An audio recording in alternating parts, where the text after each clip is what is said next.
नमस्कार दोस्तों, मेरा नाम है अभिलाष पाटिल और मैं स्वागत करता हूं मेरे चैनल गेम ऑफ कैंडल्स में। तो आज हम बात करेंगे स्टॉप लॉस के बारे में। तो लर्निंग वीडियो होने वाला है, तो वीडियो को आखिर तक ज़रूर देखना। आपके जितने भी स्टॉप लॉस के जो भी प्रॉब्लम्स होते हैं वो सब कुछ सारे जवाब इस वीडियो में मिल जाएंगे। यानी कि आज के बाद आपको स्टॉप लॉस कहाँ लगा है, क्या होता है, क्यों लगा है, कितना लेना चाहिए, कितने पॉइंट्स का लेना चाहिए, सारे जवाब आपको मिल जाएंगे। ठीक है, तो वीडियो को आखिर तक ज़रूर देखना और अगर सब्सक्राइब नहीं किया होगा तो सब्सक्राइब कर देना चैनल को। ऑलरेडी सब्सक्राइब किया होगा तो लाइक कर देना। ठीक है, तो शुरू करते हैं। सबसे पहले तो स्टॉप लॉस यानी क्या।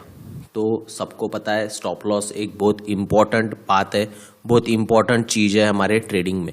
इसका नाम जो है वो है स्टॉप लॉस, और ये स्टॉप लॉस जो है इसमें ही इसका मीनिंग छुपा हुआ है। यानी कि आपके लॉस को ये क्या करती है, स्टॉप करती है। तो कौन करती है, क्या है ये? तो ये है एक ऑर्डर। एक ऑर्डर का टाइप है कि आपके डीमैट अकाउंट जो भी आप खोलते हो वो डीमैट अकाउंट में एक ऑप्शन होता है आपको कि अगर आप स्टॉप लॉस ऑर्डर लगाते, यानी आपने ऑर्डर लगाई और आपने एक ऐसी स्टॉप लॉस ऑर्डर लगाई कि जो ऑर्डर आप आपके ब्रोकर को दे रहे हो, ऑर्डर दे रहे हो कि अगर मेरा इतने इतने के नीचे अगर कोई प्राइस जाता है तो मुझे वो कट कर देना।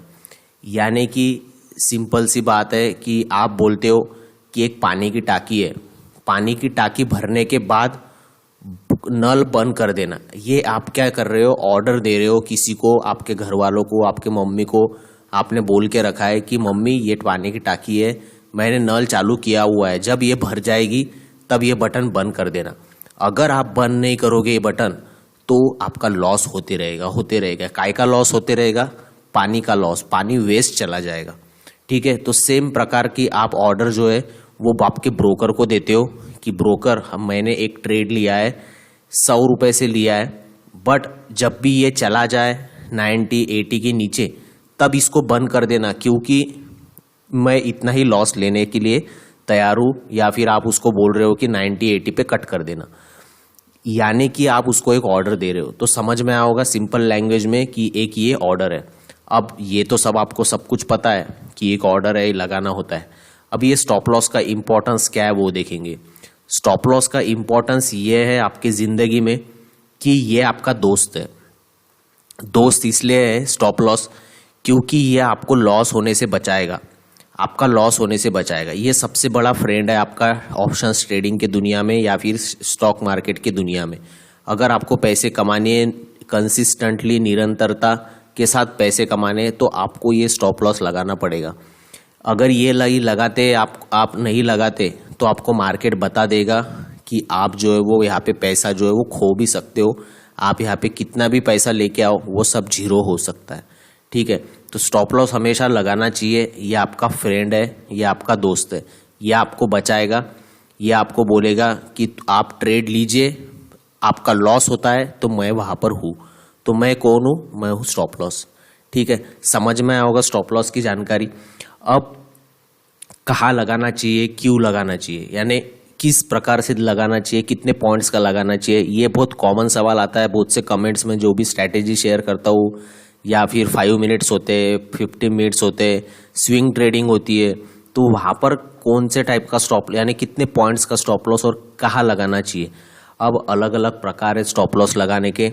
तो सबसे पहले स्टॉप लॉस की बात समझते हैं। यानी कि आप ये चार्ट दिखाई दे रहा है। अब ये चार्ट, सबसे पहली बात स्टॉप लॉस की कहाँ लगाना चाहिए और क्या क्या क्या देखकर लगाना चाहिए। तो आपको ये चार्ट दिख रहा होगा। अब ये चार्ट का टाइम फ्रेम आप ऊपर देख सकते हैं कि 5 मिनट्स का टाइम फ्रेम लगा हुआ है। अब 5 मिनट्स का टाइम फ्रेम यहाँ पे लगा हुआ है, तो 5 मिनट्स के टाइम फ्रेम के हिसाब से ही आप कुछ ना कुछ चार्ट देखोगे, आपका स्टॉप लॉस बनेगा।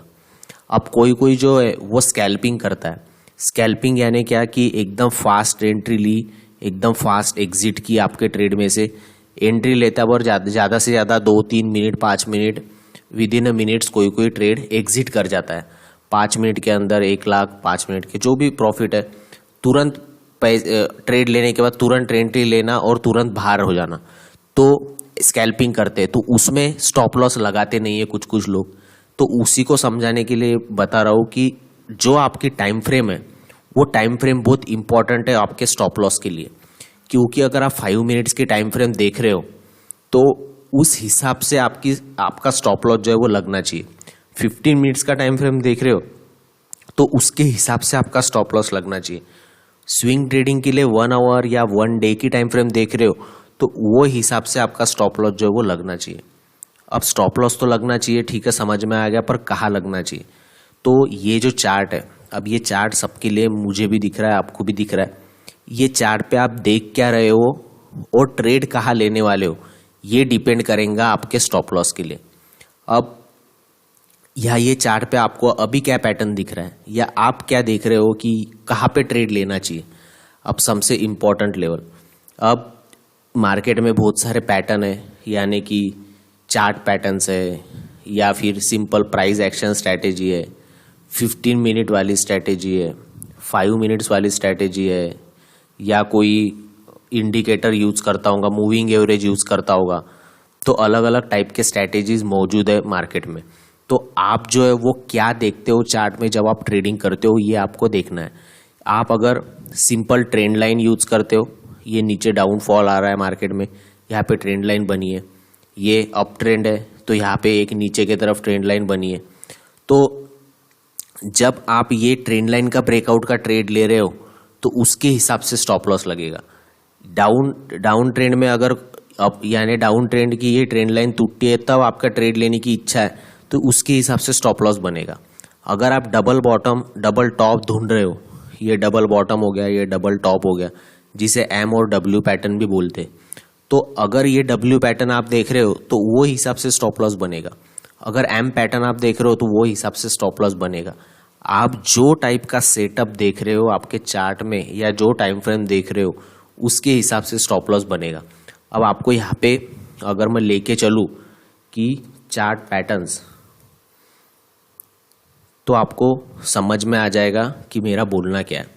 अब यहाँ पे अलग अलग टाइप के चार्ट पैटर्न्स यहाँ पे दिख जाएंगे आपको इमेजेस में, ठीक है। अब यहाँ पे इमेजेस में चार्ट पैटर्न दिख रहे हैं, तो अभी ये हेड एंड शोल्डर का पैटर्न है, ये डबल टॉप है, ये डबल बॉटम है, फॉलिंग वेज है, राइजिंग वेज है, अलग अलग टाइप के पैटर्न है। अब यहाँ पे ये चार्ट पे आपको दिख रहा होगा कि लोगों ने यहाँ पे पहले से ये चार्ट पे मेंशन है कि आपकी एंट्री क्या होनी चाहिए, टारगेट क्या होना चाहिए, स्टॉप लॉस क्या होना चाहिए, सब कुछ यहाँ पे दिखाई दे रहा है। बट ये अप्लाई कैसे करते हैं वो देखते हैं लाइव में अभी। अब अगर डबल टॉप बन रहा है, अब यहाँ पे कोई डबल टॉप बन रहा है, तो ये डबल टॉप कैसे बनेगा? ऊपर जाएगा मार्केट, नीचे आएगा, वापस ऊपर जाएगा, वापस नीचे आएगा। तो डबल टॉप की एंट्री कहाँ होती है? ये वाला स्विंग जब तोड़ेगा तब एंट्री होती है। तो अब ये कौन से टाइम फ्रेम पे देख रहे हो आप? 5 मिनट्स के टाइम फ्रेम पे देख रहे हैं डबल टॉप। अब ये कैंडल जब क्लोज होगी इसके नीचे, 5 मिनट्स की कैंडल एक क्लोज होगी ये डबल टॉप के नीचे, तो आपका स्टॉप लॉस क्या बनेगा? सिंपल, वो डबल टॉप जो कैंडल तोड़ रही है वो कैंडल का आपका जो हाई है उसका स्टॉप लॉस बनेगा, क्योंकि आप पुट के साइड पोजीशन लोगे। तो हमेशा आपके स्टॉप लॉस लगाने के पीछे क्या होना चाहिए? लॉजिक होना चाहिए, रीज़न होना चाहिए कि आप क्या देख रहे हो चार्ट में और मैं क्यों ये ट्रेड ले रहा हूँ। उसके पीछे अगर लॉजिक होता है, कुछ रीज़न होता है, तो ही आपका स्टॉप लॉस जो है आपके लिए काम करेगा। अब यहाँ पे डबल बॉटम दिख रहा है, यहाँ पे ये एक बार बॉटम बना है, ये दूसरी बार बनाया है, दिख रहा है। अब ये 2 बार बॉटम हो चुका है, ये जब ये नेकलाइन तोड़ेगा ये कैंडल के नीचे आपका क्या होगा? स्टॉप लॉस होगा। ये कैंडल के नीचे आपका क्या होगा? स्टॉप लॉस होगा। तो सिंपल है कि यहाँ पे आपके पास क्या था? लॉजिक था। लॉजिक जब होगा तभी आपका स्टॉप लॉस आपके लिए काम करेगा, नहीं तो नहीं करेगा। अब ये तो बात समझ गई होगी कि ठीक है सर ये डबल टॉप हो गया। अब ये ट्रेंड लाइन वाला लॉजिक, अब ये ट्रेंड लाइन है, यहाँ पे क्या बना रहा है? लोअर लोज बना रहा है मार्केट, ट्रेंड लाइन है, इसके नीचे और एक सपोर्ट बन रहा है। ये जैसे ही ट्रेंड लाइन टूटेगी आप यहाँ पे ट्रेड लोगे, जो ये ट्रेंड लाइन तोड़ेगी ये ट्रेंड लाइन जो भी कैंडल ये ट्रेंड लाइन तोड़ेगी, बस वो कैंडल के लो का नीचे आपका स्टॉप लॉस हो गया। एक सपोर्ट भी बन रहा है, एक कैंडल का लो भी बन रहा है, यहाँ से जो है वो मार्केट जितना ऊपर जाएगा उतना आपको प्रॉफिट होगा। बट अब अगर आप गलत होते हो तो आपको कौन बचाएगा? यहाँ पर ये कैंडल बचाएगी, क्योंकि आपका स्टॉप लॉस इसके नीचे, एक भी कैंडल इसके नीचे आती है या फिर क्लोज होती है तो आप एग्जिट हो जाओगे। तो ये आपके पॉइंट्स या आपके जो भी आपके प्रीमियम है उसके पॉइंट्स के हिसाब से स्टॉप लॉस नहीं लग रहा है। आपके ये जो मेन चार्ट है, आप बैंक निफ्टी का चार्ट देख रहे हो, वो उसके हिसाब से आप स्टॉप लॉस लगा रहे हो। अब लोग कुछ कुछ सवाल पूछते हैं, सर 20 पॉइंट्स का स्टॉप लॉस ले लूँ या 15 पॉइंट्स का लेना चाहिए या 30 पॉइंट का लेना चाहिए। ये सब कुछ गलत है। ये पॉइंट्स गिन के लगाना, मैं तो 20 पॉइंट का ही रोज स्टॉप लॉस लेता हूँ फिर बंद कर देता हूँ, ये सब कुछ गलत है। आपका स्टॉप लॉस हमेशा लॉजिकल होना चाहिए, उसके पीछे लॉजिक होना चाहिए, रीज़न होना चाहिए कि आप क्यों कर रहे हो। अब यहाँ पे अगर ये ट्रेंड लाइन टूट रही है तो सिंपल आपका 5 मिनट्स पे ये कैंडल के लो का नीचे का स्टॉप लॉस बनेगा। और ये जब तक आप इसमें से ये ट्रेड में से एग्जिट नहीं होंगे, जब तक इसके नीचे एक कैंडल आती नहीं है या फिर क्लोज होती नहीं है। ये हो गया लॉजिक। समझ में आओगा बोलने का मतलब क्या है। अब यहाँ पे ब्रेकआउट, कोई ब्रेकआउट पे ट्रेडिंग करता है। अब जैसे हमारी 15 मिनट वाली स्ट्रैटेजी है, जैसे अभी ये आज के 15 मिनट्स का ब्रेकआउट हुआ यहाँ पे, यानी दिन के हाई का ब्रेकआउट हुआ। अब यहाँ पे एज अ ट्रेडर हमको जो है वो ट्रेड लेना ही है। हम एज अ ट्रेडर अगर अपॉर्चुनिटी ढूंढ रहे हैं तो हमें यहाँ पे ट्रेड लेना है यानी लेना ही है, क्योंकि ये ब्रेकआउट हो रहा है। अगर ब्रेकआउट होने पे आप अगर ट्रेड लेते, अब इसमें मल्टीपल चीज़ें आती है कि आप वो टाइम पे निफ्टी को भी देख रहे हैं, वो एक आधे बैंक को भी देख रहे हैं, फाइनेंस को भी देख रहे हैं, फिर निफ्टी को भी देख रहे हैं कि वो भी ब्रेकआउट दे रहा है क्या, तो मल्टीपल चीज़ पे एंट्री लेंगे। जो भी स्ट्रैटेजी होंगी, इंडिकेटर्स होंगे, उसके ऊपर एंट्री लेंगे। पर ब्रेकआउट यहाँ पे हो रहा है तो एंट्री लेंगे। एंट्री लेने के बाद यहाँ पे ब्रेकआउट अगर स्ट्रांग है तो फिर तुरंत आपको जो है वो प्रॉफिट हो जाएगा। बट अगर स्ट्रांग नहीं है और वो थोड़ा सा भी लड़खड़ा रहा है यानी तुरंत वापस नीचे आ रहा है, तो आपको एग्जिट हो जाना है, तुरंत एग्जिट हो जाना है। वापस अगर ब्रेकआउट देता है तो वापस एंट्री कीजिए। बट अगर वो तुरंत नीचे आता है तो आपको एग्जिट होना है, यानी फिर आपका ब्रेकआउट यहाँ पे क्या हो रहा है, फेल हो रहा है। अगर ये वाले कैंडल क्लोजिंग होने के बाद आपने एंट्री लिए तो फिर आपका स्टॉप लॉस इतना बड़ा बनेगा। तो बड़ा बनने से अच्छा है कि जो ब्रेकआउट की जो लेवल है बस उसके नीचे एक भी कैंडल आना भी शुरू करती है तो आपको एग्जिट हो जाना है। तो ये क्या हो गए, स्टॉप लॉस लगाने के पीछे के लॉजिक हो गए या फिर रीज़न हो गए। तो ये तो बात समझ में आ गई होगी कि जो भी हम स्टॉप लॉस लगाएंगे, जो भी स्ट्रैटेजी पे स्टॉप लॉस लगाएंगे, तो जो भी हम स्ट्रैटेजी यूज़ करते हैं, 5 मिनट्स हो, 15 मिनट्स हो, कोई इंडिकेटर देखो आप, प्राइस एक्शन देखो आप, वो हिसाब से आपके स्टॉप लॉस लगेंगे। यानी कि उसके पीछे लॉजिक होना चाहिए। अब कोई प्रीमियम का चार्ट देखता है, जैसे ये वाला प्रीमियम का चार्ट है। अब प्रीमियम का चार्ट अगर आप देख रहे हो तो प्रीमियम के चार्ट पे भी बहुत सी कभी कभी ट्रेंड लाइन बनती है, कभी कभी सपोर्ट बनता है, बहुत कुछ चीज़ें बनती है। अब यहाँ पे अगर प्रीमियम का चार्ट लगा हुआ है तो प्रीमियम के चार्ट पे भी लोग बहुत से स्टॉप लॉस लगाते हैं। तो ये जैसे दिन का ब्रेकआउट हुआ, ये वाला, ये 48,000 का कॉल है, दिन का ब्रेकआउट हुआ। ये ब्रेकआउट पे जैसे आप एंट्री करोगे तो आपका अगर 340 पे अगर एंट्री है, 340 345, आप एक सिंपल ये लगाओगे, अगर इसको ये प्राइस को ऊपर जाना है और ये ब्रेकआउट को सस्टेन करना है तो इसको नीचे नहीं आना चाहिए, या फिर एक भी कैंडल अभी ये ब्रेकआउट के नीचे क्लोज नहीं देनी चाहिए। अगर ये क्लोज नहीं दे रही है यानी ये भागने के लिए तैयार है।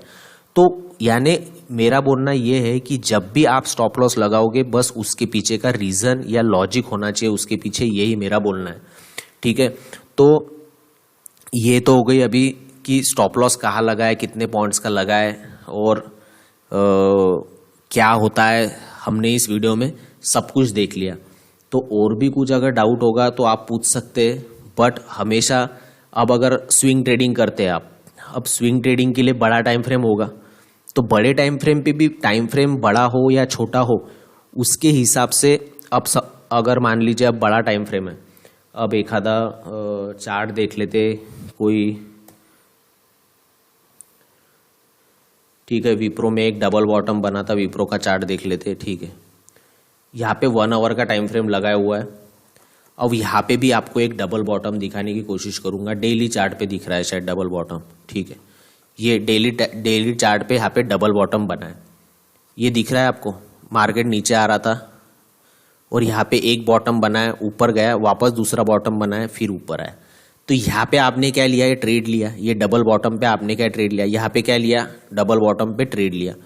तो अब ये जब डबल बॉटम ने ये वाला यहाँ पे तोड़ा, ये डबल बॉटम ने ये तोड़ा, तो ये कैंडल पे आप एंट्री ले लिए हो और बस आपका स्टॉप लॉस यहाँ पे कुछ तो भी 384 का बन गया। उसके बाद जब तक ये कैंडल 384 के नीचे नहीं आएगी आप अपने स्ट्रैटेजी को फॉलो कर रहे हो। और ये टाइम फ्रेम कौन सा है, डेली। तो ये स्टॉप लॉस हिट होने को टाइम लगेगा, उतने पेशेंस रखने पड़ेंगे, बट सिर्फ चार्ट का टाइम फ्रेम उसके हिसाब से आपको पेशेंस रखने पड़ेंगे। बट लॉजिक जो रहेगा स्टॉप लॉस लगाने का वो तो यहाँ पे सेम ही है ना, डबल बॉटम। तो हमेशा जो भी स्ट्रैटेजी यूज़ कर रहे हो, ट्रेंड लाइन यूज़ कर रहे हो, सपोर्ट का यूज़ कर रहे हो, रेजिस्टेंस यूज़ कर रहे हो। अब मार्केट एक ही जोन में घूम रहा है, ये क्या हो गया, सपोर्ट हो गया, रेजिस्टेंस हो गया। अगर अभी यहाँ पे रेजिस्टेंस तोड़ता है तो रेजिस्टेंस तोड़ने के बाद जो कैंडल तोड़ेगी वो कैंडल अगर ऊपर सस्टेन हुई तो ही तो ऊपर जाएगा नहीं। अगर उसके नेक्स्ट कैंडल अगर नीचे आ रही है या फिर ये जो जोन को तोड़ के ऊपर गई थी उसके नीचे आ रही है तो फिर आपको तो एग्जिट होना ही पड़ेगा ना। तो कुछ लोग कैंडल क्लोजिंग का भी वेट करते, कुछ लोग जैसे कि तुरंत कैंडल अगर नीचे आते हुए दिखते तो एग्जिट करते। तो ये आपके ऊपर डिपेंड करेगा कि उस समय आप क्या क्या देख रहे हो। अगर मैं विप्रो ट्रेड कर रहा हूँ तो फिर मैं आईटी सेक्टर को भी देखूंगा, उसके आसपास वाले जो भी स्टॉक है टीसीएस, इन्फोसिस, उनको भी देखूंगा, वो भी ब्रेकआउट दे रहे हैं क्या, उनमें भी सेम मोमेंटम, उनमें भी सेम प्रॉफिट, यानी उसमें भी सेम मोमेंटम या उसमें भी ब्रेकआउट वगैरह आ रहा है क्या। तो ये सब देखने के बाद वो ब्रेकआउट को टेस्ट किया जाएगा या उस पर विश्वास रखा जाएगा और वो विश्वास के साथ फिर हम कैंडल के लो का स्टॉप लॉस या कैंडल क्लोजिंग का वेट कर सकते हैं। बट अगर कुछ खरा नहीं है, एक ब्रेकआउट के चक्कर में थोड़ा सा ऊपर जाके थोड़े 30-40 पॉइंट दे सकता है पर इतना कुछ स्ट्रांग फीलिंग नहीं आ रही है अंदर से, तो फिर आप थोड़ी सी भी कैंडल नीचे आती है तो फिर एग्जिट कर सकते हैं। तो ये क्या है, ये एक्सपीरियंस के साथ आएगा। बट हमेशा पॉइंट्स गिन के स्टॉप लॉस नहीं लगाते, हमेशा लॉजिक के साथ लगाते। ये आपको बात समझनी पड़ेगी, ठीक है। अब ये हो गया स्विंग ट्रेडिंग का एग्जांपल, जैसे यहाँ पे डबल बॉटम आपको स्विंग ट्रेडिंग में दिखा दिया। अब आते हैं 1 मिनट टाइम फ्रेम पे। अब जिसको स्कैल्पिंग करनी है, अब स्कैल्पिंग करनी है तो सेम बात आ जाएंगी कि हम 1 मिनट पे आ जाएंगे। 1 मिनट या 3 मिनट बोल लीजिए या 2 मिनट, 3 मिनट, जिस पे भी आप जो चार्ट आपको अच्छा लगता है उस पे आप आ जाएंगे। अब यहाँ पे कुछ भी ढूंढने की कोशिश कीजिए, जैसे ट्रेंड लाइन हो या हॉरिजॉन्टल लाइन हो, कुछ भी हो। तो जहाँ पे भी आपको कुछ सेटअप बनता है वहाँ पे आप क्या लोगे, ट्रेड। अब यहाँ पे एक ट्रेंड लाइन बन रही है,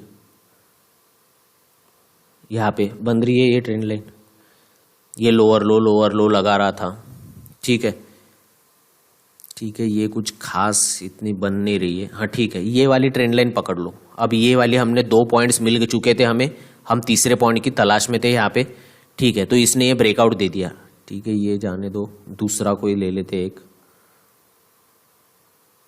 ठीक है। यहाँ पे एक ट्रेंड लाइन बन रही है। अब ये 1 मिनट पे चार्ट पे बन रही है अच्छी खासी ट्रेंड लाइन। अब ये 1 मिनट का चार्ट है, यहाँ पे ट्रेंड लाइन हमने ड्रॉ की थी, अब इस पे ये ब्रेकआउट हुआ। यहाँ पे फेक ब्रेकआउट का भी एग्जाम्पल है, ठीक है। अब यहाँ पे जैसे ये ब्रेकआउट होगा, ब्रेकआउट होने पे आप क्या करोगे, एंट्री करने के बाद ये कैंडल सीधी क्या आ गई, नीचे आ गई। अब जैसे ही नीचे आ गई, ये ब्रेकआउट का जोन कौन सा है, ये वाला जोन है, इसके ऊपर ब्रेकआउट हो रहा है, यानी लॉजिकल सपोर्ट ये है और ये ट्रेंड लाइन भी है। बट ठीक है, आपने ट्रेंड लाइन को ही देखा और यहाँ पे एंट्री ले ली, तो एंट्री लेने के बाद ये कैंडल शार्पली नीचे आ गई। तो आपको यहाँ पे एग्जिट होना है यानी होना ही है, कुछ भी करो आपको एग्जिट होना ही है, क्योंकि आपने बोला था ये ट्रेंड लाइन तोड़ रही है इसलिए मैं ट्रेड ले रहा हूँ। अब ट्रेंड लाइन तोड़ रही है, आप ट्रेड ले रहे हो, आपके पीछे का रीजन आपको पता है ट्रेड लेने के पीछे का, बट स्टॉप लॉस लगाने का या उसके पीछे का भी रीजन जो है आपके पास होना चाहिए। तो बस कैंडल नीचे आ रही है, बस आपने एग्जिट कर दिया। आप इसको क्या बोलेंगे, स्कैल्पिंग बोलेंगे, कि जल्दी से लॉस कट करना। वो लॉस आपने जल्दी से कट किया क्योंकि आपका 1 मिनट का ही टाइम फ्रेम है। आप इसमें 5 मिनट भी रुक जाते तो आपका यहाँ तक आ सकता है लॉस, या फिर बढ़ सकता है। तो क्विक एंट्री, क्विक एग्जिट, उसको ही स्कैल्पिंग बोलेंगे, इसलिए हम छोटे टाइम फ्रेम पे आए हो। तो ये 1 मिनट का टाइम फ्रेम है, तो 1 मिनट के ऊपर हमें रुकना ही नहीं है। सेकंड कैंडल ने नीचे बता दिया, वही कैंडल ने नीचे ला दिया, क्लोजिंग दे दी, तो हमें यहाँ पे एग्जिट होना ही है। अब इसके बाद अगर नेक्स्ट कैंडल और एक बार ब्रेकआउट देने की कोशिश कर रही है वही ट्रेंड लाइन, तो फिर हम री एंटर करेंगे, री एंट्री करेंगे, क्योंकि पहला स्टॉप लॉस हिट हो गया, एक बार और फिर से ट्राई कर लेते, क्योंकि हम ये ट्रेंड लाइन को ट्रेड कर रहे हैं। अगर री एंटर करने के बाद अगर सक्सेसफुल होता है, ट्रेड मिलता है तो ठीक है, अगर वापस अनसक्सेसफुल होता है तो फिर समझ लेंगे कि आज वोलेटिलिटी है या फिर मार्केट जो है वो कुछ खरा नहीं है, साइडवेज हो पड़ा है या फिर साइडवेज हो चुका है, यानी ये फेक ब्रेकआउट है। अगर ये दूसरी बार भी फेल हो जाता है तो फिर समझ लेना कि आज मार्केट क्या है, साइडवेज है या फिर वोलेटिलिटी मार्केट में बहुत सी है, तो हम इग्नोर कर देंगे। फिर बाद में फिर वो ट्रेंड लाइन ने ब्रेकआउट भी दे दिया तो हम परफेक्ट कोई लेवल का या फिर परफेक्ट कैंडल क्लोजिंग का ही, बड़े कैंडल क्लोजिंग का ही वेट करेंगे। पर ये सेकंड चांस मिला और सेकंड चांस में इसने टारगेट दे दिया। अब 1 मिनट का टाइम फ्रेम था तो 1 मिनट के टाइम फ्रेम के हिसाब से इसने जो है वो अपना जो प्रीवियस रेजिस्टेंस था वहाँ तक का टारगेट दे दिया। तो हमें एक्सपेक्टेशंस भी उस हिसाब से रखने चाहिए कि छोटे छोटे टारगेट लेके, क्योंकि 1 मिनट का चार्ट है, 1 मिनट के हिसाब से अगर आपको छोटा सा टारगेट मिल जाता है तो फिर आपको एग्जिट होना है बस। तो समझ में आया होगा कि टाइम फ्रेम और जो हम स्ट्रैटेजी यूज़ कर रहे हैं, जो भी हम चार्ट में देख रहे हैं, जो भी पैटर्न देख रहे हैं, जो भी कुछ कैंडल स्टिक देख रहे हैं, जो स्ट्रैटेजी यूज़ कर रहे हैं, उसके हिसाब से आपका स्टॉप लॉस बनेगा हमेशा। तो उसके पीछे का क्या होना चाहिए, लॉजिक होना चाहिए ट्रेड लेने के पीछे भी, और ट्रेड लेने के पीछे रीज़न होना चाहिए, और स्टॉप लॉस लगाने के पीछे भी रीज़न होना चाहिए। जब रीज़न होगा तो ही आपकी जो है वो ट्रेडिंग इम्प्रूव होगी और ये स्टॉप लॉस लगेगा, यानी कि सही जगह लगेगा। और जब सही जगह स्टॉप लॉस लगेगा तब आपको ये बचाएगा, क्योंकि ये आपका क्या है, दोस्त है। आपका स्टॉप लॉस क्या है, दोस्त है। तो हमेशा स्टॉप लॉस लगा के ही ट्रेडिंग करनी चाहिए, क्योंकि नहीं तो फिर मार्केट आपको नहीं लगाते तो फिर वो धीरे धीरे, अब कुछ कुछ लोग बोलते हैं कि मैं स्टॉप लॉस लगाता ही नहीं हूँ, स्टॉप लॉस लगाता ही नहीं हूँ। ये भी आपने कुछ स्कैल्पर्स के मुंह से ही सुना होगा कि मैं जब भी स्टॉप लॉस लगाता हूँ वो हिट हो जाता है और बाद में फिर ट्रेड वो समय मूव करता है। तो उनके अंदर ऐसा कुछ ना कुछ एक रीज़न होता है, या फिर उनके अंदर एक कुछ ना कुछ जो उनका एक्सपीरियंस है वो होता है। उसके वजह से वो बोलते हैं कि नहीं, ये ब्रेकआउट देगा, ये ट्रेंड लाइन ये ब्रेकआउट देगी, यानी देगी, मैं वेट करता हूँ। तो वो उनके अंदर की जो फीलिंग है, उनके अंदर की जो गट है, और अगर रॉन्ग भी होते तो कब निकल जाना चाहिए ये उनके अंदर होता है और वो निकलते हैं, इसीलिए वो स्टॉप लॉस नहीं लगाते। यानी आपने सोचा कि मैं यहाँ पे ट्रेड लूँगा, बट मुझे विश्वास है क्योंकि आपका एक्सपीरियंस हो चुका है 4-5 साल का, और आप अगर वेट कर रहे हो, आप बोल रहे हो कि नहीं ये ऊपर ही जाएगा, मुझे पता है, मैं थोड़ी देर और रुक जाता हूँ, तो वो थोड़ी देर क्या है उनके लिए डिफाइंड होता है। क्योंकि अगर वो यहाँ पे एंट्री कर रहे हैं तो सिंपल वो ज़्यादा से ज़्यादा इसका वेट करेंगे कि ये टूट जाए। अगर ये टूटता है तो फिर तो मैं 100% एग्जिट हो ही जाऊँगा, पर मुझे लगता है कि ये ऊपर ही जाने वाला है। तो वो 100% क्या करेंगे कि ठीक है रुक जाएंगे, बट अगर ये गलती से टूट गया ना, फिर वो 1 मिनट भी नहीं सोचेंगे। फिर उनको पता होगा कि अभी तो 500 जाएंगे अगर एग्जिट हुआ तो, बट यहाँ तक अगर रुक गया तो 1000 जाने वाले हैं, तो वो 1000 भी सह सकते हैं, इसलिए वो रुक रहे हैं। ठीक है, समझ में आया होगा। तो यानी अगर कुछ समझ में नहीं आता है तो कमेंट में पूछ सकते हैं मुझे, मैं रिप्लाई देने की कोशिश करूँगा। बट एक बात सिंपल है कि अगर कोई बोलता है स्टॉप लॉस नहीं लगाना चाहिए, तो वो स्टॉप लॉस न लगाने के पीछे उनको बहुत एक्सपीरियंस होता है, इसीलिए वो नहीं लगाते। और उनके ऊपर उनको सेल्फ कंट्रोल इतना होता है कि वो बोलते हैं कि ठीक है 500 के जगह मैं 1000 रुपये लॉस लूँगा, बट मुझे एक विश्वास है कि ये ऊपर जाएगा। अगर नहीं है विश्वास, नहीं है आपके ऊपर सेल्फ कंट्रोल कि 1000 रुपये लॉस होने के बाद आप नहीं निकाल सकते, तो पहले से स्टॉप लॉस लगाना बेटर है। अगर एक आपका स्टॉप लॉस हिट होता है तो री एंट्री कीजिए, वो ट्रेड में वो ट्रेंड लाइन वापस टूटती है तो री एंट्री कीजिए, बट हमेशा फर्स्ट स्टेप में स्टॉप लॉस लगाइए। अब ट्रेलिंग स्टॉप लॉस की भी बात आती है। अब अगर कोई ब्रेकआउट हो रहा है, मान लीजिए ये वाला ब्रेकआउट हो रहा है, ये रेजिस्टेंस तोड़ रहा है, आपने यहाँ पे ट्रेड लिया, रीज़न है रेजिस्टेंस तोड़ रहा है, ये जोन तोड़ रहा है, तो रीज़न भी है, स्टॉप लॉस के पीछे का भी रीज़न है कि इसके नीचे एक भी कैंडल आएगी ये लाइन के नीचे तो मैं एग्जिट कर जाऊंगा। तो कैंडल आई नहीं, आपकी कैंडल यहाँ तक चली गई। अब यहाँ पे आपको हो रहा है 500 रुपये प्रॉफिट, एग्जाम्पल बता रहा हूँ, 500 रुपये प्रॉफिट हो रहा है। तो एक आपका स्टॉप लॉस अगर यहाँ पे 100 रुपये पे था तो आप यहाँ पे लेके आ जाइए ना, मान समझ लीजिए 110 है, तो 110 पे लेके आ जाइए, यानी ये 500 में से 400 रुपये तो बुक कर लीजिए। बुक कर लीजिए मीन 400 रुपये तो आप घर पे लेके जाइए। अगर ये गलती से जाता है, आपको इतना कुछ फीलिंग नहीं, आपको इतना लगता नहीं है कि नहीं जाएगा ये ऊपर, डाउट है, तो बस 400 रुपये पे स्टॉप लॉस लेके आइए। अगर ये जाता है तो 800 देगा, 1000 देगा, 1500 देगा। अगर ये स्टॉप लॉस खाने के बाद ऊपर जाता है तो ये एक्सेप्ट कर लेना, ये 400 रुपये एक्सेप्ट कर लेना और ट्रेडिंग बंद कर देना। फिर यहाँ पे री एंट्री मत करना, लेट एंट्री मत करना, ये स्टॉप लॉस फिर एक्सेप्ट कर लेना, क्योंकि आपको कुछ न आने से बेटर है कि 400 रुपये तो भी आए। अगर ये घूम जाता है वापस तो वो 400 भी चले जाएगी। तो वो उसे बोलते हैं ट्रेलिंग स्टॉप लॉस, कि आपने आपका प्रॉफिट जो है वहाँ पे वो लॉक कर दिया, कि पहले एंट्री ली और एंट्री लेने का 400-500 रुपये प्रॉफिट दिख रहा था, तो आपने वहाँ पे आपका यहाँ से लेके यहाँ पे स्टॉप लॉस लेके आ गए। बस अब इसके ऊपर होता है तो ठीक है, नहीं होता है तो फिर एक्सेप्ट कर लिया कि आज कमाई जो है वो 400 रुपये ही हुई। समझ में आया होगा, मुझे लगता है कि सारे रीजंस बता दिए होंगे मैंने। तो ऑलवेज पॉइंट्स वाइज नहीं लगाना चाहिए स्टॉप लॉस, उसके पीछे का लॉजिक, रीजन, जो आप चार्ट पैटर्न देख रहे हो, जो आप टाइम फ्रेम देख रहे हो, उसके हिसाब से आपका स्टॉप लॉस लगेगा। ठीक है, तो आशा करता हूँ वीडियो अच्छा लगा होगा। अगर कुछ डाउट होगा तो कमेंट कर सकते हैं, नहीं तो मिलेंगे नेक्स्ट वीडियो में।